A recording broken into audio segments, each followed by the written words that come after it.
नमस्कार, जय हिंद साथियों। आप सभी का स्वागत है आपके अपने यूट्यूब चैनल नॉलेज की क्लास में। साथियों, आज की इस वीडियो में बात करने वाले हैं महिला पर्यवेक्षक भर्ती 2025 की। और जो आपका एग्ज़ाम है वो 28 फरवरी से स्टार्ट होगा। तो उसके लिए हमने प्रैक्टिस सेट स्टार्ट किए हैं और अभी तक हम 48 प्रैक्टिस सेट डाल चुके हैं। इसके अलावा हम मैनेजमेंट के जो आज की इस वीडियो में हम डिस्कस करेंगे यानी कि प्रबंधन, उसके भी हम अभी तक 3 पार्ट डाल चुके हैं। ये हमारा चौथा पार्ट है। तो आप लोग ये सारे पार्ट्स और प्रैक्टिस सेट जरूर देख लीजिए अगर आप अपनी तैयारी को बेहतर बनाना चाहते हैं। चैनल पर नए हैं तो चैनल को जरूर सब्सक्राइब कर लें। आज की इस वीडियो में हम प्रबंधन यानी मैनेजमेंट से रिलेटेड प्रश्नों को जानने वाले हैं। तो चलिए, आज का पहला प्रश्न है, महिला एवं बाल कल्याण योजना की पात्रता मापदंड क्या है? एक लड़की वाला परिवार, ऑप्शन बी 10 वर्ष से कम उम्र की लड़की यानी भारतीय वाला परिवार, एक लड़की वाले परिवार के पास किसी भी राष्ट्रीयकृत बैंक में सुकन्या समृद्धि खाता खोला जाना चाहिए। ऑप्शन डी है ए और बी दोनों। तो राइट आंसर हो जाएगा ऑप्शन डी, ए और बी दोनों। ऑप्शन डी क्या होगा करेक्ट आंसर।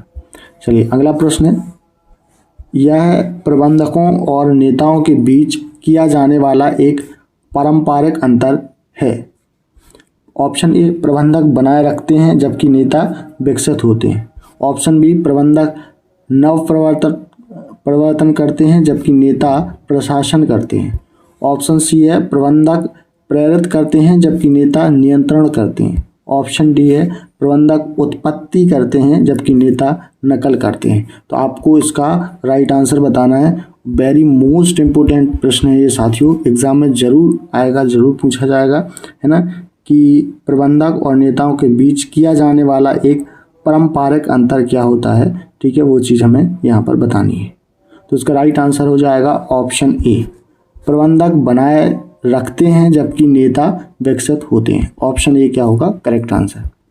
अगला प्रश्न है, संचार एक परिप्रेक्ष्य नहीं है, आधुनिक क्रांतिक, आधुनिक पश्चात, प्रजातांत्रिक। तो राइट आंसर हो जाएगा ऑप्शन डी, प्रजातांत्रिक। संचार एक परिप्रेक्ष्य नहीं है, प्रजातांत्रिक। ऑप्शन डी क्या होगा करेक्ट आंसर। अगला प्रश्न है, समाज के लिए भाषा महत्वपूर्ण है क्योंकि यह सामाजिक संपर्क आसान बनाती है, यह समाज का एक आविष्कार है। ऑप्शन सी है, यह मनुष्य की अभिव्यक्ति की आवश्यकता को सरलता से संतुष्ट करती है। ऑप्शन डी है, इसने मनुष्य को असभ्य मनुष्य से उठाकर नेक मनुष्य बनाया है। तो इसका राइट आंसर हो जाएगा, यह सामाजिक संपर्क आसान बनाती है। ऑप्शन ए क्या होगा करेक्ट आंसर। आईसीटी का पूरा नाम क्या है? जी हाँ, आईसीटी का पूरा नाम क्या है? तो आईसीटी का साथियों पूरा नाम होता है इंफॉर्मेशन कम्युनिकेशन टेक्नोलॉजी। तो इस किस ऑप्शन में दिया है? Option C. तो इंफॉर्मेशन कम्युनिकेशन टेक्नोलॉजी यानी सूचना संचार प्रौद्योगिकी। ऑप्शन सी क्या होगा करेक्ट आंसर। अगला प्रश्न है, भारत में सामाजिक नीति पर आधारित कल्याण कार्यक्रम नीचे बताए गए में से एक क्षेत्र में प्रदान नहीं किए जाते हैं, वह कौन सा क्षेत्र है? मनोरंजन, रोजगार, स्वास्थ्य, शिक्षा। ठीक है, तो फटाफट से आंसर करें इसका कि राइट आंसर क्या होगा। करेक्ट आंसर हो जाएगा ऑप्शन ए, मनोरंजन। मनोरंजन में प्रदान नहीं किए जाते हैं। ऑप्शन ए क्या होगा करेक्ट आंसर। अगला प्रश्न है, इनमें से कौन सा मौखिक संचार का रूप नहीं है? बोलना, लिखना, इशारे या सुनना।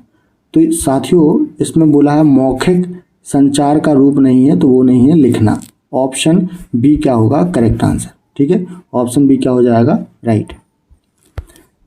श्रीमान रमन XYZ लिमिटेड के कर्मचारी हैं, उनका ड्रेस कोड किस प्रकार के संचार का उदाहरण है? मौखिक, अशाब्दिक, लिखा हुआ या बोली जाने। तो इसका राइट आंसर बताएं आप सभी। राइट आंसर क्या होगा? इंपोर्टेंट प्रश्न है, एग्जाम में जरूर पूछा जाएगा। तो करेक्ट आंसर क्या होगा इसका आप लोग जल्दी से बताइए। तो राइट आंसर हो जाएगा ऑप्शन बी, अशाब्दिक। ऑप्शन बी क्या होगा करेक्ट आंसर। द्वैतक समूह में संबंध कैसा होता है? अनौपचारिक, अंतरंग, व्यक्तिगत, औपचारिक। तो करेक्ट आंसर क्या होगा इसका, फटाफट से बताएं। तो राइट आंसर होगा ऑप्शन डी औपचारिक। द्वितीयक समूह में संबंध कैसा होता है, औपचारिक होता है। ऑप्शन डी क्या होगा करेक्ट आंसर। इसका तात्पर्य है किसी संगठन के भीतर उसके सदस्यों के बीच संचार से है, बाहरी, औपचारिक, अनौपचारिक, आंतरिक। तो राइट आंसर हो जाएगा ऑप्शन डी आंतरिक। ठीक है, ऑप्शन डी क्या होगा करेक्ट आंसर। अगला प्रश्न है, निम्नलिखित में से कौन सा दो या दो से अधिक व्यक्तियों द्वारा विचारों, राय, तथ्यों या भावनाओं का आदान प्रदान है। संचार, संयोजन, बातचीत, संबंध। तो राइट आंसर हो जाएगा ऑप्शन ए संचार। ऑप्शन ए क्या होगा करेक्ट आंसर संचार। सामाजिक वर्ग का सबसे आम संकेतक है कौशल, जाति, शिक्षा या व्यवसाय।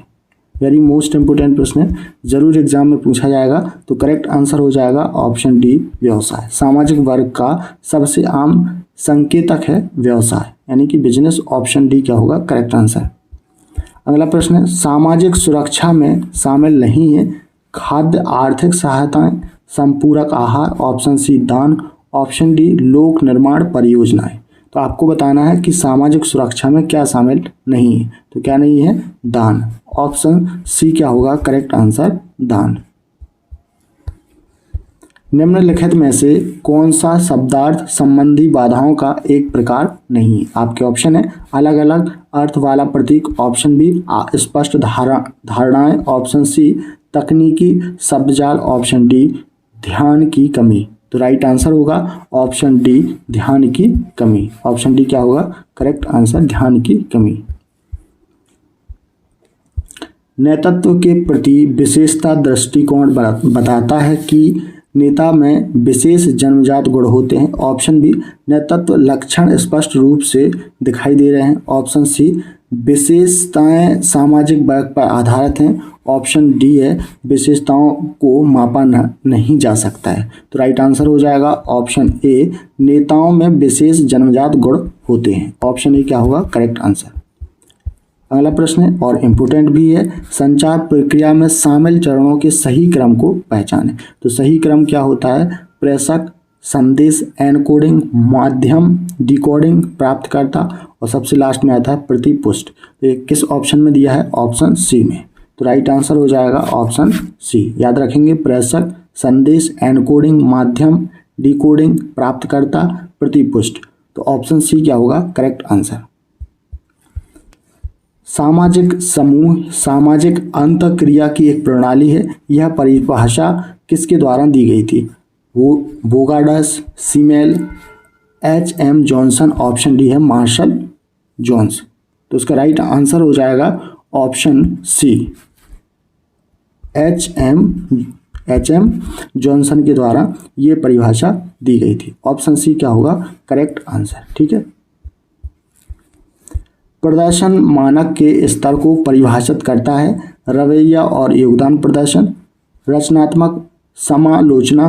ऑप्शन सी है योगदान प्रदर्शन और कार्य प्रयास। ऑप्शन डी है कार्य प्रयास एवं रवैये।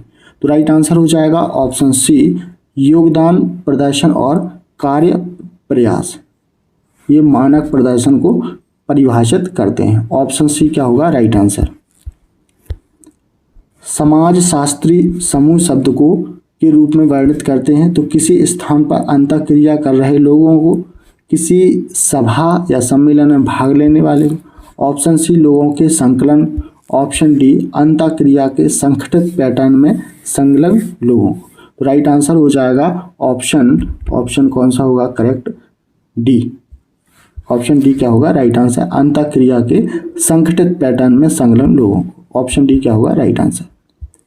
अगला प्रश्न है, सामाजिक समूह कार्य में क्षेत्र कार्य अर्जित करने में सहयोग करता है, रवैया, कौशल, ज्ञान, उपयुक्त सभी। तो राइट आंसर हो जाएगा ऑप्शन डी उपयुक्त सभी। अगला प्रश्न है, के बीच संचार की क्षैतिज प्रणाली संचालित होती है, केवल वरिष्ठ अधिकारियों के बीच, केवल अधीनस्थों के बीच, वरिष्ठ अधिकारियों और अधीनस्थों के बीच, और ऑप्शन डी है समान लोगों के बीच। तो ऑप्शन डी क्या होगा समान लोगों के बीच। ऑप्शन डी क्या होगा करेक्ट आंसर। अगला प्रश्न है, प्रबंधक की 4 महत्वपूर्ण भूमिकाओं में से एक नहीं है। तो क्या नहीं है, आंतरिक प्रशिक्षक, वाह प्रशिक्षक, पर्यवेक्षक और ऑप्शन डी है सुकारक। तो करेक्ट आंसर हो जाएगा ऑप्शन बी वाह प्रशिक्षक। ऑप्शन बी क्या होगा करेक्ट आंसर। अगला प्रश्न है, जब एक समाज के सामाजिक लक्षण दूसरे समाज में तेजी से जाते हैं तो इस प्रक्रिया को क्या कहा जाता है? तो इस प्रक्रिया को कहा जाता है साथियों आत्मसातकरण या स्वांगीकरण। ऑप्शन ए क्या होगा करेक्ट आंसर आत्मसातकरण। ऑप्शन ए क्या होगा करेक्ट आंसर। अगला प्रश्न है, नेतृत्व की शैली जो दूसरों के मतों और विचारों को ध्यान में रखती है उसे कहा जाता है, तो उसे क्या कहते हैं? निरंकुश, लोकतांत्रिक, लोक उन्मुख या हस्तक्षेप। तो राइट आंसर होगा ऑप्शन बी लोकतांत्रिक। क्या कहा जाता है? लोकतांत्रिक। ऑप्शन बी क्या होगा राइट आंसर। चलिए अगला प्रश्न है और आज का अंतिम प्रश्न है, सामाजिक अधिकारों में शामिल नहीं होंगे श्रमिक और मजदूर, बच्चे, महिलाओं के अधिकार। ऑप्शन डी है राजनीतिक तबके का संरक्षण। तो इसका राइट आंसर क्या होगा? ऑप्शन बी बच्चे। सामाजिक अधिकारों में बच्चे शामिल नहीं होंगे। ऑप्शन बी क्या होगा राइट आंसर। तो साथियों यहाँ पर हमने बहुत ही महत्वपूर्ण मैनेजमेंट यानी प्रबंधन से रिलेटेड टॉप 25 प्रश्नों को देखा जो मध्य प्रदेश महिला पर्यवेक्षक भर्ती के लिए बहुत बहुत महत्वपूर्ण है। और आप ऐसे ही प्रश्न देखना चाहते हैं और महिला पर्यवेक्षक भर्ती से रिलेटेड प्रश्नों को जानना चाहते हैं तो हमारे साथ जुड़ने के लिए चैनल को जरूर सब्सक्राइब कर लें। वीडियो पसंद आया हो तो लाइक और शेयर जरूर करें। मिलते हैं नेक्स्ट पार्ट में, तब तक के लिए नमस्कार, जय हिंद।